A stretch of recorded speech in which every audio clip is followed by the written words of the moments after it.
So guess what I just did? Michael's gonna kill her. Michael's gonna kill me. So we were checking out the thrift stores in the new town that we're moving to. We weren't gonna buy anything. We were just running through them. We weren't, but I've already bought that right there. But then I saw this. With all the flowers. Is that Tara or is that Tara? And the new house has browns in it. But we gotta haul it back to Colorado now, and then they gotta haul it back to Wyoming. Mike's gonna kill me.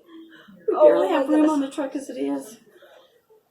I don't know. So it's a little bleached there, but I don't think that's too bad. Yeah, we could do something with that, fix that up. But I could put a different otherwise, binding on it or something. so I was thinking about, it's only a full queen, but it's so pretty. I was thinking about I have a chenille throw, and then putting this for a Chenille bedspread. Yeah. And then putting this for the across the foot of the bed. So what do you think, guys? And then use the pillow shams. Is Mike gonna kill me or what? Don't tell him. I'll hide it in the suitcase, and he will unload it when we get back to Colorado. He won't even know any difference, will he? Yeah, right. Livingonadime.com. Bye, guys. Bye.